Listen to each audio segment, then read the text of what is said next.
মহিলা ঘটক ডাহা ডাহা মিথ্যা কথা, ডাহা ডাহা। আচ্ছা, মেয়ে দুধে ধোয়া তুলসী পাতা, কিন্তু মেয়ে যে 12 জায়গায় মুগ্ধ তা সে বলতে চায় না। মেয়েরাও খুবই চালাক। মেয়ের মা বলবে আমার মেয়ে এত ভালো,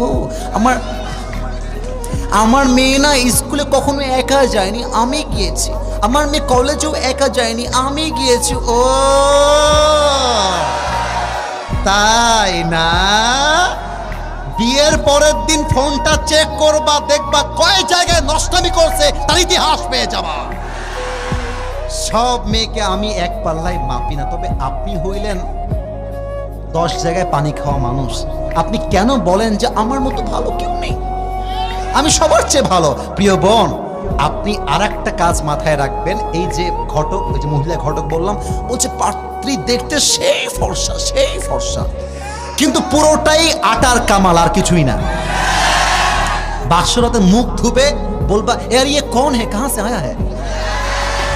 আমার তো মনে হয় মেয়েদের বিয়ের দিনে যে পরিমাণ আটা মাখে, এই পরিমাণ আটা দিয়ে একটা সংসারের 1 মাসের রুটি হয়ে যাবে যুবক ভাই।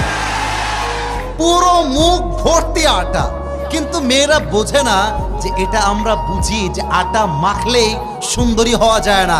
আরে সুন্দরী তো সে সুন্দরী যে ন্যাচারাল সুন্দরী।